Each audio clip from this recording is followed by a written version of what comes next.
그동안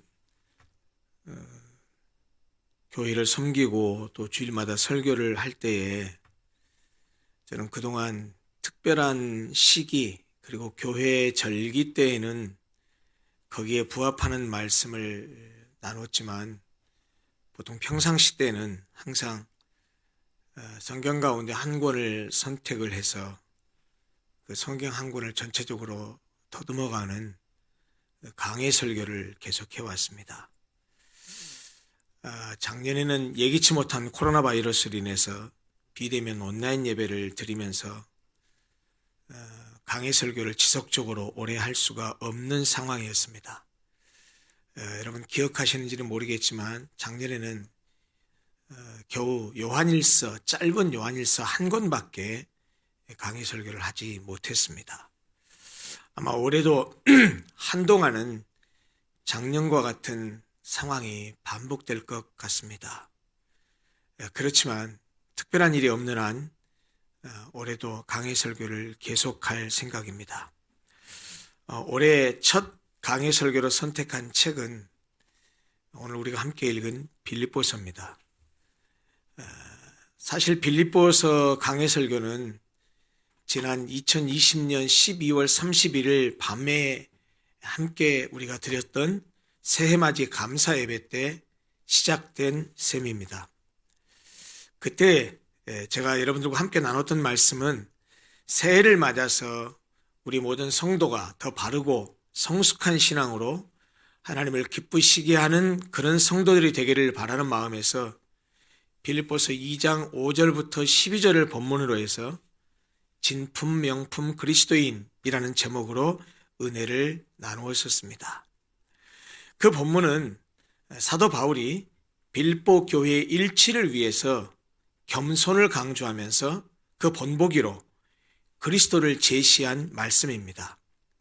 그리고 우리가 그때 살펴봤던 말씀은 빌립보서의 중요한 내용 중에 하나입니다.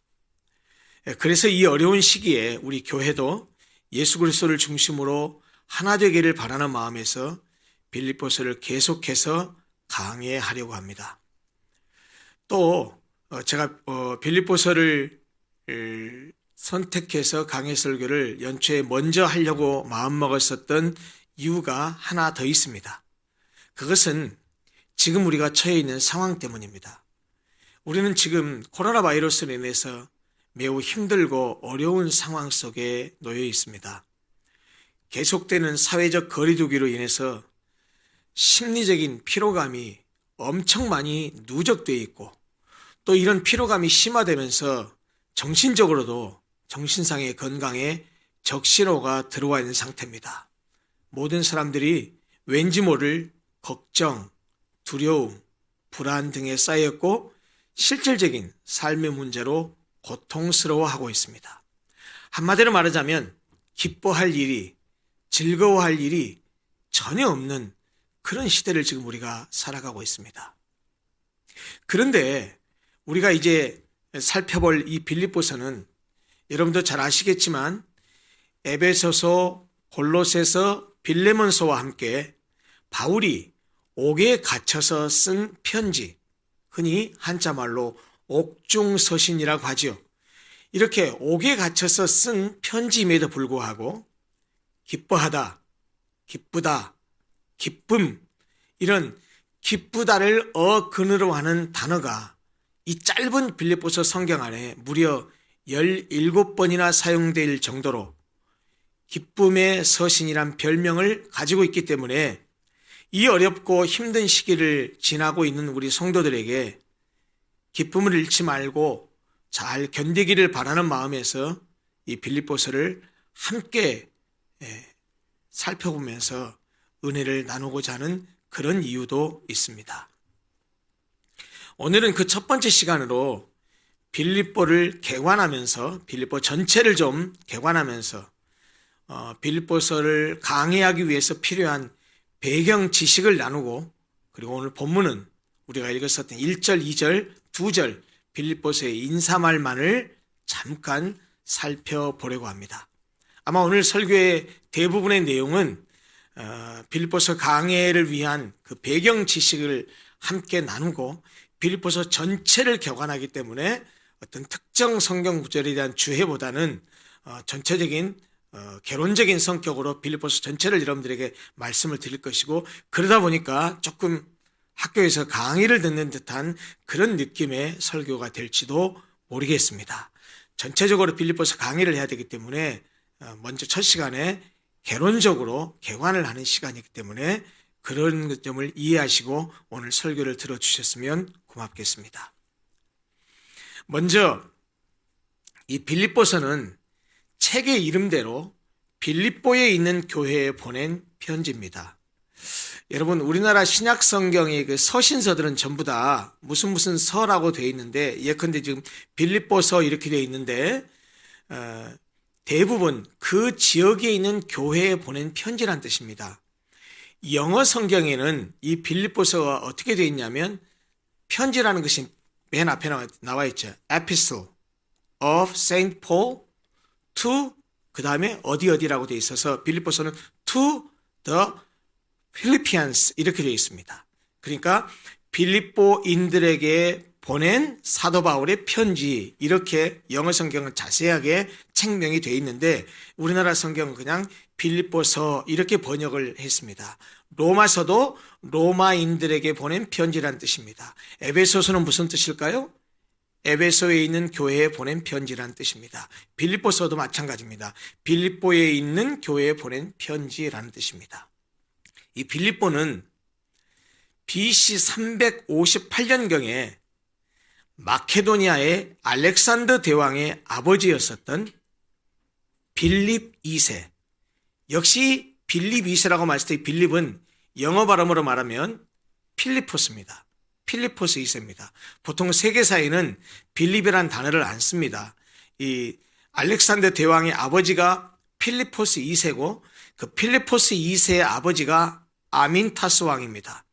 아민타스, 그 다음에 이 필리포스 2세, 그리고 알렉산더 대왕이죠. 그런데 이 빌립보라는 이 지역은 마케도니아 알렉산더 대왕의 아버지인 방금 말씀드린 필리포스 2세가 자신의 이름을 따서 설립한 도시입니다. 그러니까 필리포스 2세 할 때 그 필리포스라는 말이 빌립보라는 지역이 됐다는 것이죠. 그런데 이 도시는 강줄기가 많이 있었고요. 그래서 토지가 굉장히 비옥했습니다. 그리고 이 지역 부근에는 금광이 있었기 때문에 경제적으로도 매우 풍요로운 도시였습니다. 그리고 BC 168년에 로마가 페르시아를 정복하면서 이 빌립보는 로마 제국의 식민지가 됩니다. 그리고 후에 로마 제국의 일부로 편입됩니다. 그렇게 되었는데 그 이후에 이 빌립보 지역은 로마 역사와 관계된 두 가지의 사건 때문에 로마 제국 안에서 매우 중요한 위치를 차지하게 됩니다. 그 두 개의 사건은 이러합니다. 첫 번째는 BC 42년에 옥타비아누스가 로마 시대의 3대 정치를 했었던 사람 중에 하나죠. 이 옥타비아누스가 우리가 너무나 잘 아는 줄리어스 시저를 그의 제자, 그의 아끼는 그 신하에 있었던 브루터스가 살해하죠. 그 줄리어스 시저를 살해한 브루터스와 카시우스가 세운 공화국 군대와 전투를 했었던 옥타비아누스.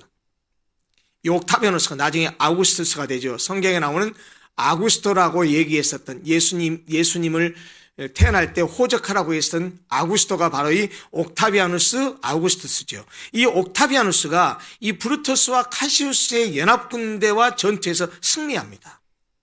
승리하고 난 다음에 자기 휘하의 장교들과 군사들을 이 빌립보에 이주시켜서 거기에 정착하게 하면서 빌립보가 로마 사람들의 색깔을 덧입은, 로마 색깔을 채색하게 된 그런 중요한 도시가 되어갑니다.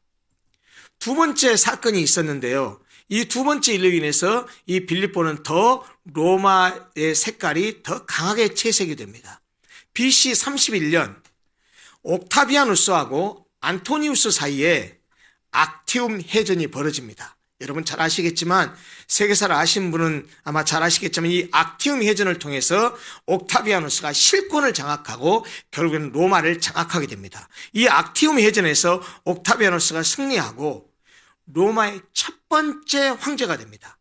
그리고 우리가 지난번 예수님 호적하라고 했을 때, 그때 제가 설교했었던 성탄절 설교할 때 말씀을 드렸듯이, 이 옥타비아누스가 자신을 아구스토, 즉 최고 존엄자란 뜻의 아우구스투스라고 부르고 이 빌립보 지역을 그의 중요한 군사기지로 삼았습니다. 그리고 이 빌립보 지역에 당대의 현역 군인들뿐만 아니고 제대한 군인들을 거기에 이주시켜서 정착하게 했습니다. 그리고서 이 빌립보를 로마의 특별 식민지로 만들고 그곳 시민들을 로마의 시민들로 대우하면서 로마인들에게 부여했던 동일한 특권들을 그들에게도 부여했습니다. 이런 역사적 배경 때문에 비록 로마의 식민지였지만 빌립보 지역의 시민들은 로마 시민들과 똑같은 특권을 누리는 아주 특별한 시민들이 되었습니다. 한마디로 말하자면 빌립보는 제2의 로마로 여겨졌습니다. 그래서 빌립보 시민들은 로마 시민이라는 긍지가 대단했었습니다. 여러분, 그런데 어떻게 이런 지역에 교회가 생겼을까요? 어떻게 로마의 그런 색깔이 채색되어 있었던 이 지역에 유대인들이 많았던 것도 아니고 로마 사람들이 많았었던, 그것도 군인들이 많았던 이 지역에 어떻게 교회가 생겼을까요? 빌립보 교회는 바울이 3번에 걸친 전도 여행을 하지 않습니까? 그 중에 두 번째 전도 여행 중인 AD 약 50년경에 바울이 설립한 유럽의 최초의 교회입니다. 빌립보 교회의 설립 과정은 사도행전 16장에 비교적 자세히 기록되어 있습니다. 아마 나중에 이 사도행전도 제가 강해를 할 기회가 있으리라고 생각하는데요. 사도행전 16장을 보면 빌립보 교회의 설립 과정을 자세히 설명하고 있는 것을 보게 됩니다. 오늘날의 터키 서부 지역인 소아시아 지역에서 선교를 하고 있었던 바울이 비두니아로 가려고 했지만 성령께서 허락하지 않으셔서 무시아를 지나 드로아로 내려가게 됩니다. 여러분들에게 좀 도움을 주기 위해서 지도를 PPT로 준비했습니다. 첫 번째 화면으로 다시 돌아가 보실래요? 지금 저 지도는요, 밑에 부분이 아프리카입니다. 그 다음에 노랗게 원으로 되어 있는 부분이 지금 다음 장에 보여드릴 그 지도 내용인데 좀 크게 보이기 위해서 저 부분을 좀 크게 보였습니다. 저기 지금 원 부분을 보시면 오른쪽 우측 부분에 터키가 보이죠? 터키. 그 다음에 우측에 보면 이란도 보이실 거고요. 제 영상에 놓은 바로 그 위에가 사우디아라비아입니다. 그러니까 그쪽이 지금 중동 지방이고요. 중동 지방 위쪽이 터키입니다. 여러분 축구를 좋아하시는 분은 아실 겁니다. 유럽에 축구 리그가 있는데 터키라는 나라가 아시아로 편입됩니까? 유럽으로 편입됩니까? 유럽입니다, 터키가. 그런데 실제로 그 터키 땅은 그 중동 지방 위쪽에 있거든요. 그리고 이제 다음 장을 한번 넘겨주십시오. 예. 지금 저 지도는 아까 그 지도를 좀 가까이 본 지도인데요.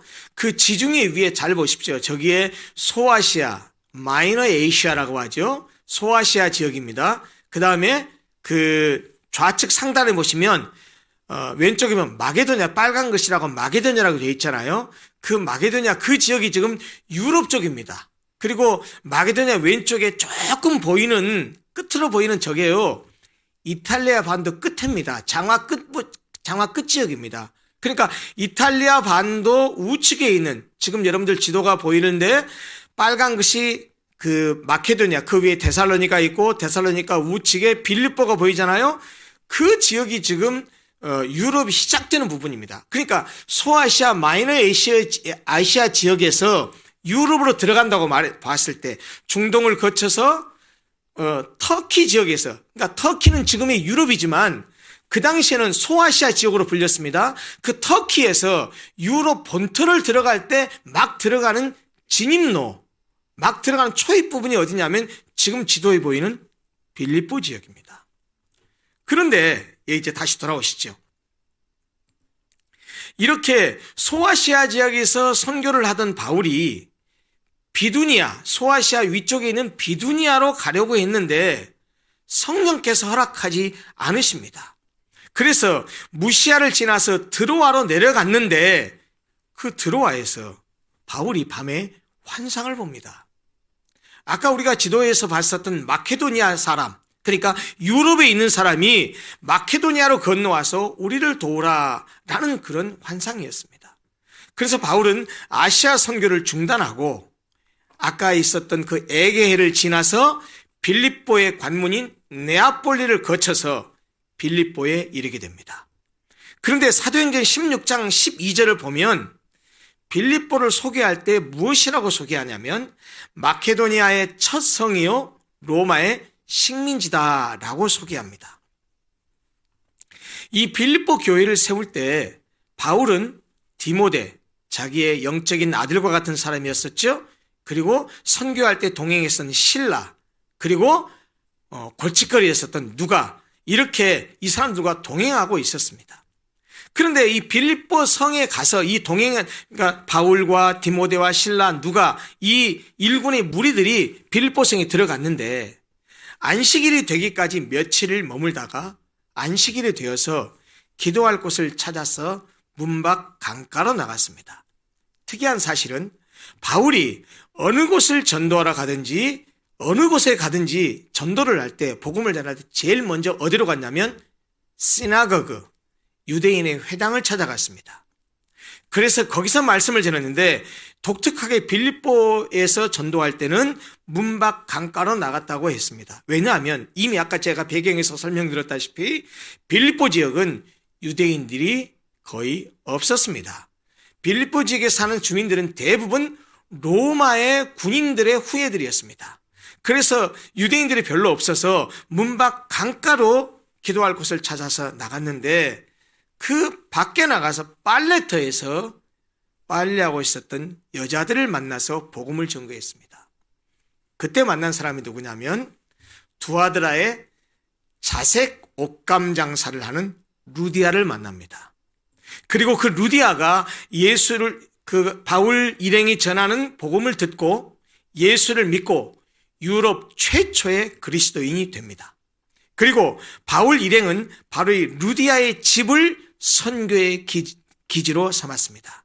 실제로 유럽 최초의 교회는 루디아의 가정이었습니다. 쉽게 말하자면 루디아의 집에서 가정교회 형태로 빌립보 교회가 생겨났다는 얘기죠.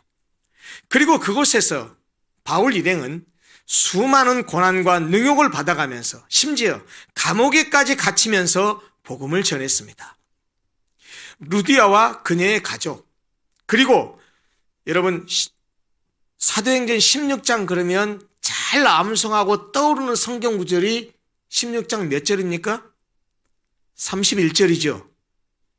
사도행전 16장 31절. 주 예수를 믿으라. 그리하면 너와 내 집이 구원을 얻으리라. 이 말씀 누가 누구에게 한 말입니까? 바울과 실라가 옥에 갇혔었죠. 옥에 갇히게 된 이유가 뭐였습니까?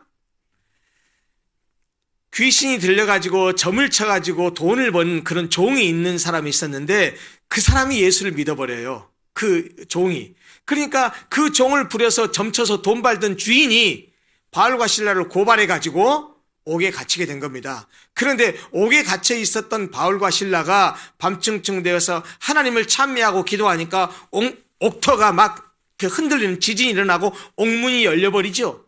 그런데 그 죄수를 지키고 있었던 간수가 자다가 눈을 떠보니까 옥문이 열려 있거든요. 옥문이 열려 있는 걸 보니까 이 죄수들이 다 탈출했겠구나. 만약에 탈출했으면 간수는 어떻게 되죠? 로마법에 따르면 죽임을 당해야 돼요. 그래서 이 간수가 에라 그렇게 죽을 바에 자살하자 하고 자살하려고 하니까 그것을 본 바울과 실라가 그 자살을 멈추게 하고 우리 가지 않았다. 여기 있다.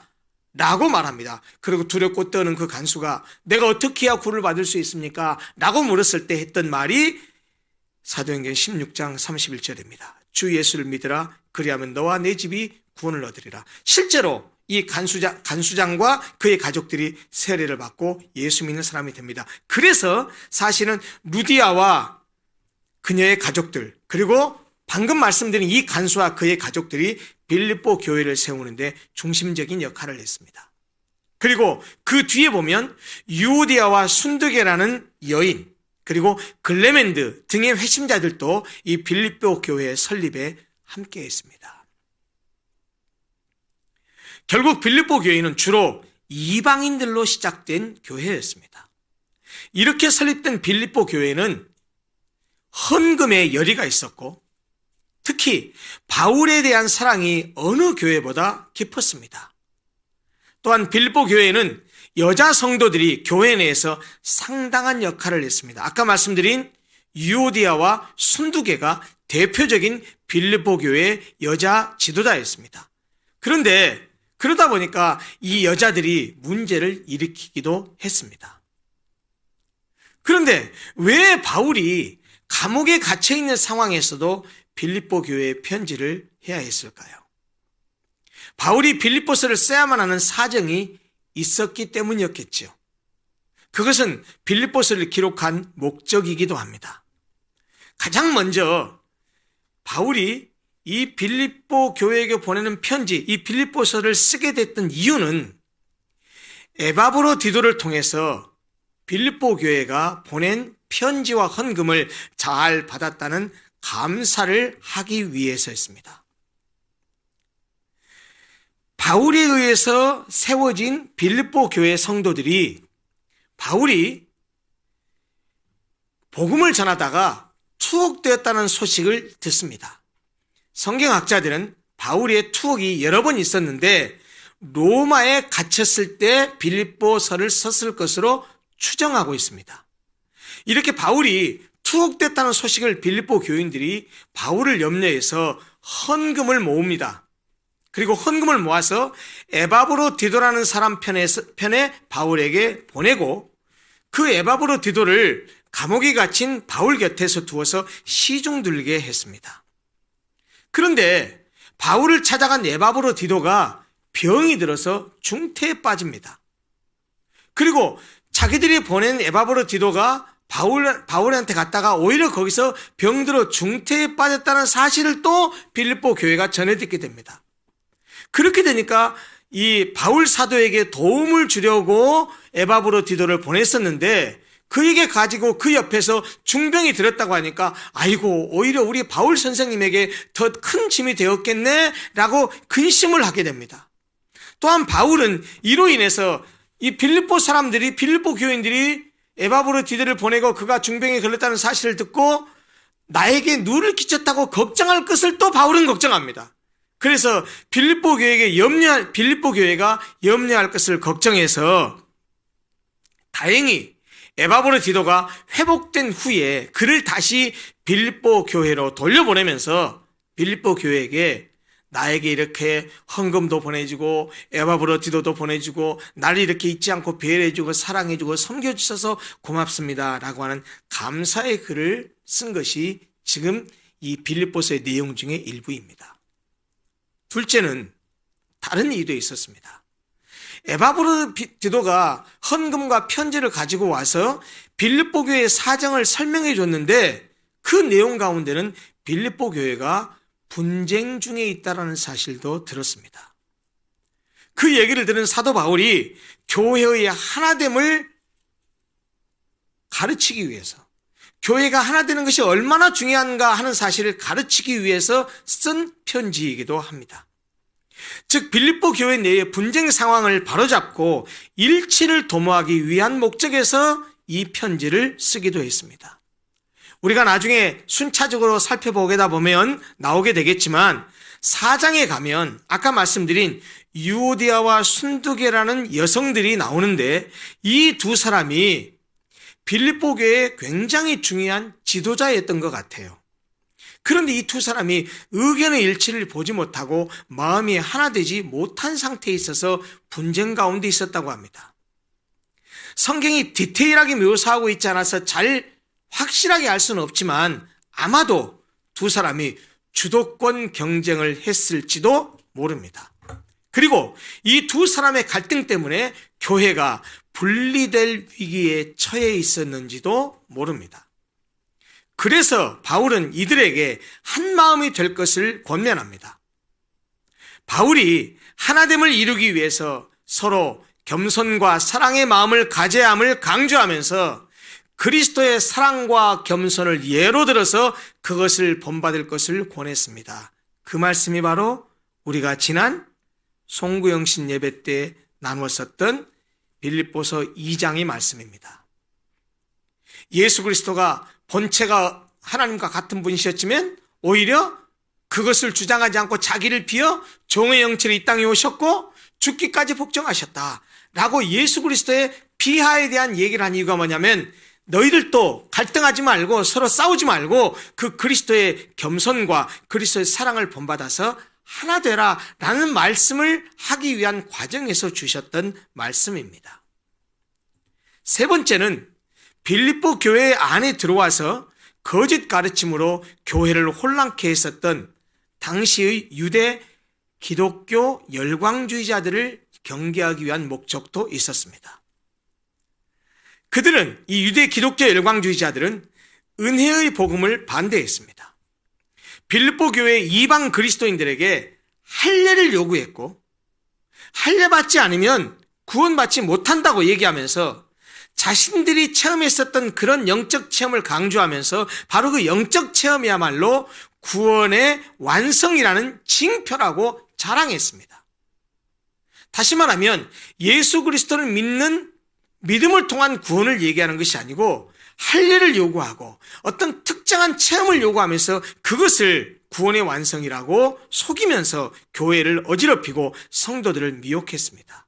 그래서 바울은 그들을 지적하면서 나중에 보겠지만 개들을 삼가고 손할례당을 삼가라 라고 하면서 그들을 지목해서 경계합니다. 빌립보서에 대한 배경에 대해서 정리해서 말씀드리자면 이렇습니다. 바울이 빌립보 교회 성도들이 보내준 헌금에 감사하고 그들에 대한 자기의 넘치는 사랑을 표현하면서 교회가 믿음 위에 든든히 설 수 있도록 권면하고 있는 것이 이 바로 빌립보서의 중심 내용입니다. 그래서 빌립보서 안에는 바울이 가진 교회에 대한 애정과 사랑이 아주 가득 담겨 있습니다. 자신에 대한 배려와 사랑에 감사하면서 교회 자체 내에서 하나됨을 유지하도록 권면하고 그리고 외적인 이방인들의 핍박이나 유대 열광적 그리스도인들의 회방에 맞서서 빌립보 교회에게 믿음에 굳게 서라고 권면하고 있습니다. 오늘 우리가 함께 읽었던 본문은 바로 그 전체 편지글의 맨 앞에 나오는 빌립보서의 발신자가 이 편지를 쓴 사람이 이 빌립보 교회 교인들, 특정 교인들, 즉 수신자에게 전하는 인사말이 오늘 함께 읽은 1절과 2절의 내용입니다. 우리가 읽었던 본문의 내용을 통해서 알 수 있는 빌립보서를 쓴 사람이 누구라고 말하고 있습니까? 누가 썼다고 말합니까? 바울과 디모데입니다. 잘 아시다시피 바울과 디모데는 영적인 아버지와 영적인 아들 관계입니다. 바울은 디모데를 영적인 아들로 여기면서 그의 목회의 사역을 많이 도와줬고 많은 조언을 하면서 멘토링 역할을 해줬습니다. 그런데 바울과 디모데는 빌립보 교인들의 편지를 하면서 자신들을 소개할 때 앞에다가 그리스도 예수의 종이라고 소개합니다. 여러분, 바울이 쓴 바울서신을 많이 읽어보신 분들은 금방 눈치채셨겠지만 바울은 그가 쓴 서신서에서 보통 자신을 소개할 때 종이라고 소개하지 않고 예외 없이 사도라고 칭했습니다.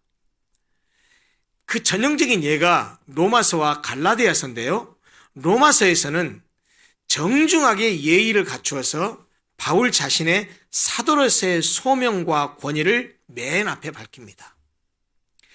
갈라디아서를 보면 갈라디아서에서는 더욱 강경하게 자신의 사도직에 대한 변호를 합니다.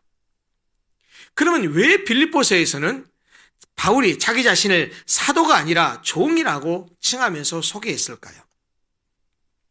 초대교회 당시 바울의 사도직에 대해서 의구심을 가진 사람들이 많았습니다.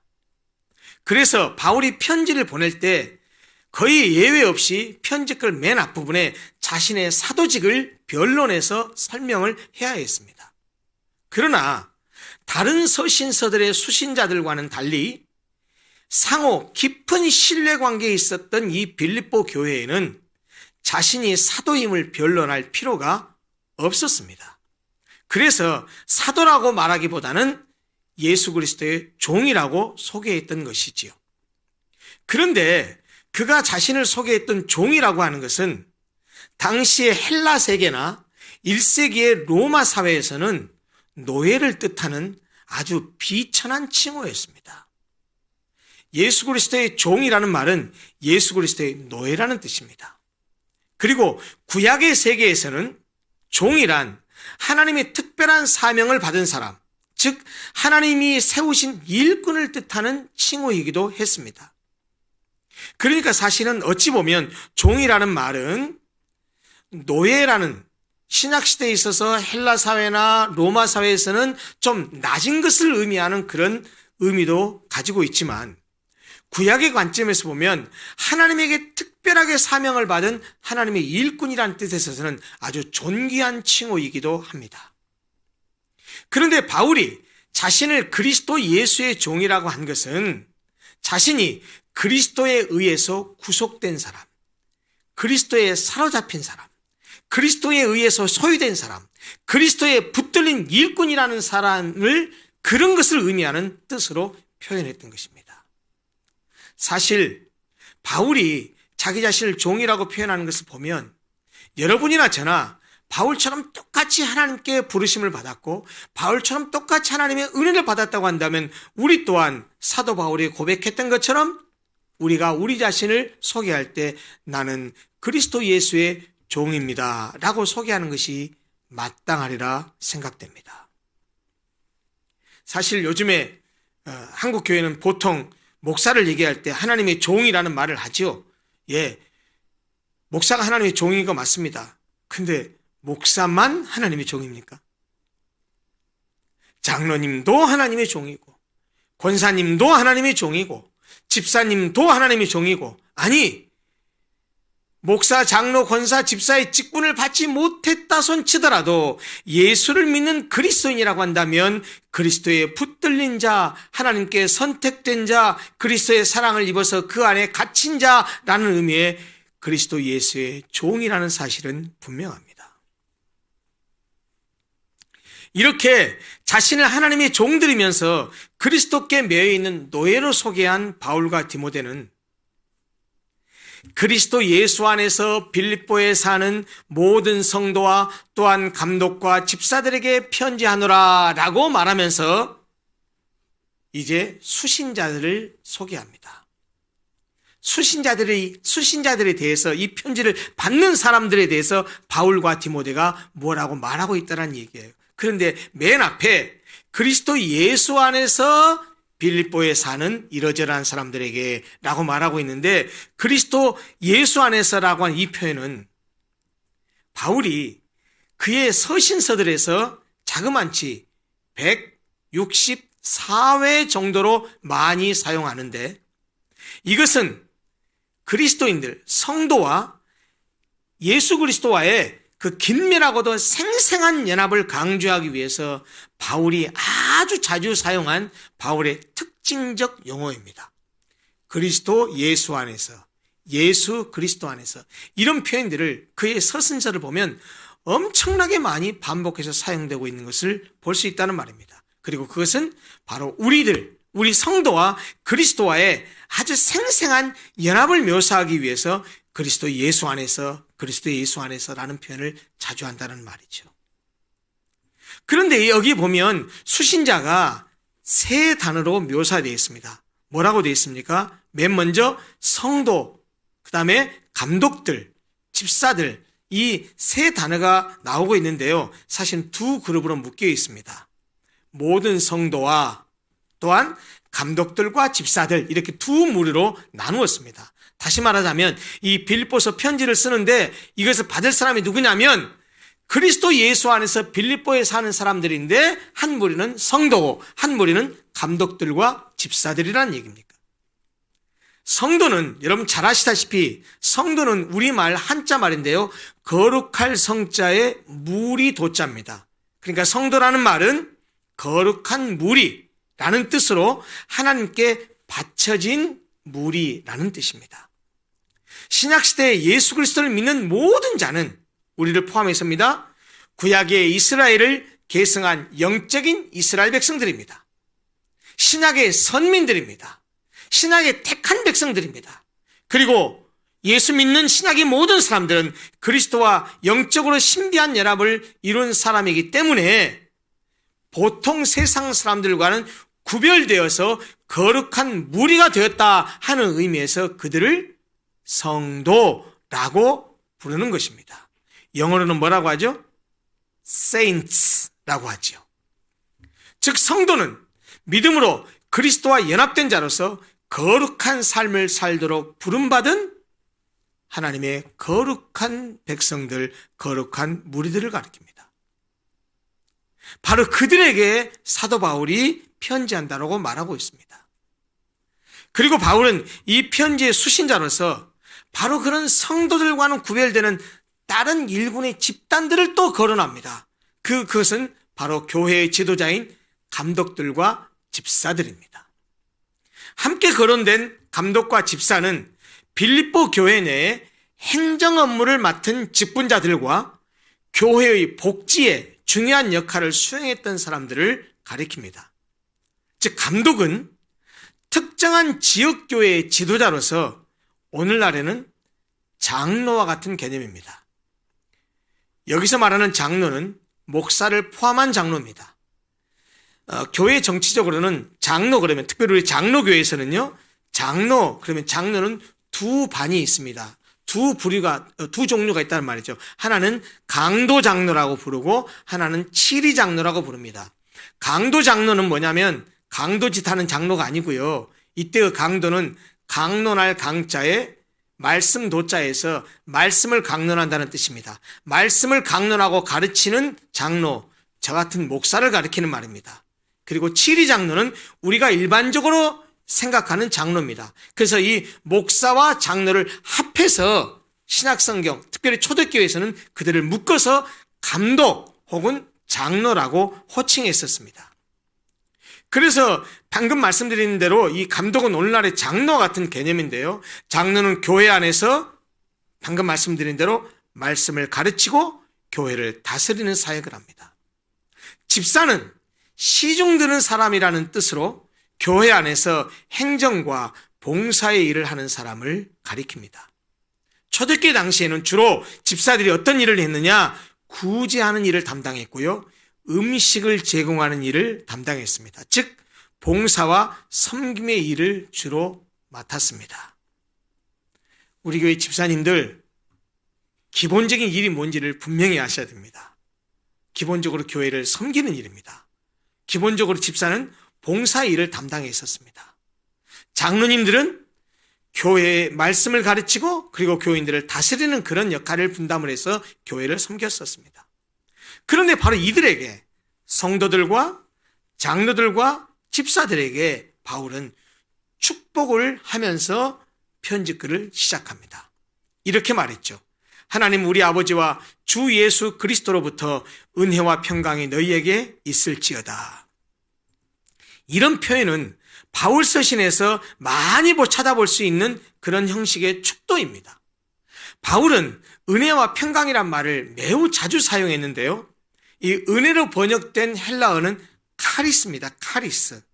카리스는 본래의 뜻이 기쁨, 즐거움, 유쾌함을 제공하는 것, 사랑스러운 것 이런 의미를 가지고 있는데 친절이나 호의라는 의미로도 사용됩니다. 특히 바울은 이 은혜라는 말을 어느 때에 사용했냐면 예수 그리스도의 대속의 죽음 안에서 발생한 하나님의 확실한 구원 행위의 본질. 하나님의 구원 행위가 뭐였냐면 은혜라는 거예요. 그건 뭡니까? 값없이 주어지는 하나님의 사랑과 호의를 묘사할 때 사용한 단어입니다. 결국 은혜라고 하는 것은 그냥 예수 믿는 사람이 은혜라고 말하면서 형식적으로 진부하게 이런 말들을 많이 쓰는데요. 이 은혜라는 말은 사실 기독교 신앙의 진수를 나타내는 말입니다. 세상의 어떤 종교도 은혜라는 개념을 가진 종교가 없습니다. 기독교밖에 없습니다. 은혜는 뭐라고 했습니까? 하나님께서 우리에게 구원하시는 행위를 나타내는 것인데 우리에게 값없이 주어지는 하나님의 사랑과 호의, 그것을 은혜라고 말하죠. 평강으로 번역된 에이레네라는 단어는 원래 전쟁의 소용돌이와 혼란 상태에서 벗어난 평온한 상태, 또 상호 간의 평화나 화목을 뜻하는 단어입니다. 그러나 성경에서는 그리스도를 통해서 구원을 보증받음으로써 아무것도 두려워하지 않으며 그것이 무엇이든지 간에 그것으로 만족하는 영혼의 평안한 상태를 묘사하는 데 사용된 단어입니다. 이렇게 바울은 구원받은 성도가 누리는 가장 큰 특징이라고 할 수 있는 은혜와 평강을 빌립보 성도들 그리고 감독과 집사들에게 기원합니다. 이제 우리가 앞으로 다음 주에 3절부터 계속 강의할 것이기 때문에 오늘 여기까지 말씀을 마무리하면서 이제 개관한 내용과 더불어서 여러분들에게 앞으로 빌립보서 강의를 들으면서 가져야 할 태도에 대해서 잠깐 말씀을 드리고 오늘 설교를 마무리하려고 합니다. 오늘 제가 설교의 제목을 우리에게 온 기쁨의 서신이라고 잡았습니다. 왜 우리에게 온 기쁨의 서신이라고 했냐면 본래 이 빌립보서는 누구에게 보낸 편지라고요? 바울이 빌립보 교회에 보낸 편지입니다. 그런데 왜 제가 이것을 우리에게 온 서신이라고 했을까요? 빌립보서는 방금 말씀드린 대로 초대교회 당시에 빌립보 교회 성도들에게만 보내진 편지가 아니기 때문입니다. 시대를 초월해서 오늘 우리에게도 보내진 편지입니다. 그런 의미에서 빌립보서는 우리에게 온 기쁨의 서신이 분명합니다. 자, 그렇다면 오늘 본문의 1절, 2절만을 우리가 묵상하고 생각하면서 앞으로 살펴볼 빌립보서 전체를 보기 전에 가져야 될 마음의 자세와 태도가 필요한 것이 있습니다.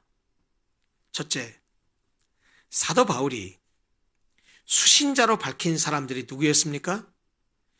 그리스도 예수 안에서 빌립보에 사는 모든 성도들과 그리고 감독들과 집사들이라고 말했는데 여러분과 제가 빌립보에 사는 성도들이 아니고 오늘날 21세기를 살아가는 오늘날의 사람들이지만 과연 우리가 그리스도 예수 안에서 살고 있는 성도라고 부르기에 합당한 사람인지 돌아봤으면 좋겠습니다.